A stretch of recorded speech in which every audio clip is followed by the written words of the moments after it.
वत्सपाल वत्स चारण लीलाएं। कन्हैया प्रतिदिन बछड़े चराने जाता है और वहाँ रसमय सख्य रस सखाओं को पिलाता है। वह नंद दुलारा नित्य नए नए रसमय खेल सखाओं के साथ खेलता है। ग्वाल बाल खेलने में अत्यंत उत्साह देखकर सुखी होते हैं। गाय और बछड़े उनको खेलते समय घेर लेते हैं और उनकी बाल चपलताओं पर बलि बलि जाते हैं। ब्रज के संपूर्ण चर और अचर पदार्थों की दशा विचित्र हो जाती है और वह सब परम आनंद में डूब जाते हैं। देवियाँ देवताओं के साथ इन लीलाओं को देखकर बलि बलि जाती है और आनंद में डूबकर चेतना रहित हो जाती है। सरस सख्य रस से प्रभावित ग्वाल बालों को कन्हैया लीलाओं के द्वारा आनंदित करता है।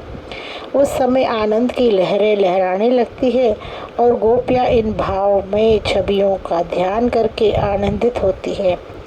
वे वत्सपाल बने हुए कन्हैया की रसमय लीला झांकियों का मन ही मन ध्यान करती है और उनके इस सुमिरन का आधार वह झांकी होती है जो उन्होंने वन गमन के समय मन में अंकित कर ली होती है और संध्या के समय एकत्रित होकर टकटकी लगाए उनकी प्रतीक्षा करती है।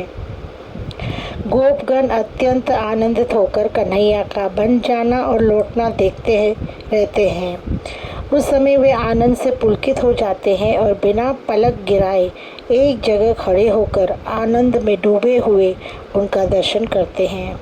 समस्त नर नारी घर के काम कन्हैया में मन लगाए हुए करते हैं और आनंदित होते हैं। बलराम और कृष्ण ग्वालों बछड़ों से गिरे हुए नए नए रस को प्रकट करते हैं। ऐसी झांकियों को हृदय में धारण करके ब्रज सुशोभित होता है जिसे देखकर देवता मनुष्य और मुनिजन मोहित हो जाते हैं। नंद और यशोदा प्रसन्न होकर आनंद के आंसू बरसाते हैं और उनके आंसुओं को देखकर सभी का मन रस से भरकर सर और सरोवर का रूप धारण कर लेता है। सारा ब्रज इस रस से हरा भरा प्रसन्न बना रहता है और कण कण में मधुर मधुर रस भर जाता है।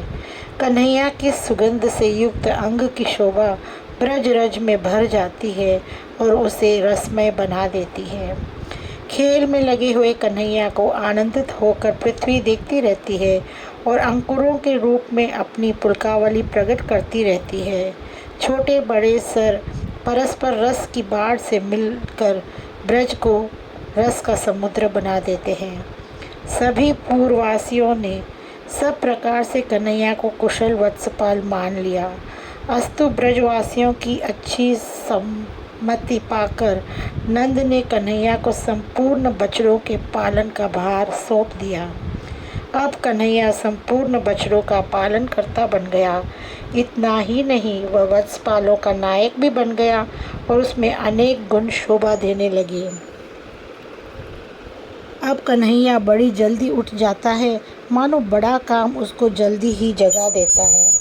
मैया उसका श्रृंगार बनाती है और अनेक प्रकार के कलेऊ देखकर सुखी होती है। वो जानती है कि जब गोपियाँ आ जाएंगी तो कन्हैया तनिक भी श्रृंगार नहीं धारण कराएगा। ग्वालों के आ जाने पर उसे घर में रुकना अच्छा नहीं लगता, यहाँ तक कि कलेऊ करने में भी उसका मन नहीं लगता। इससे किसी के आने के पहले ही मैया सब प्रकार से कन्हैया का श्रृंगार कर देती है, किंतु फिर वह कन्हैया को लेकर लेट जाती है और उसको हृदय से लगाकर प्यार करती है। कन्हैया भी मुख में स्तन लगाकर आंख बंद करके दूध पीते रहते हैं और इतना होते होते उसे पुकारते हुए सखा आ जाते हैं और वे बन को चले जाते हैं। क्षण प्रतिक्षण कोई सखी किसी न किसी बहाने से आकर कन्हैया का दर्शन करती है। प्रति प्रातः और सायं सखियाँ आती हैं और कन्हैया की छवि आँखों में बसा लेती हैं।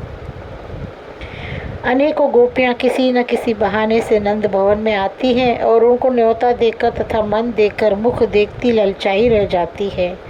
वे परस्पर कहती हैं कि अरे सखी, इस ब्रज की अनोखी रीति है कि जो भी नंद भवन में आता है वह अपना सर्वस्व देकर जाता है।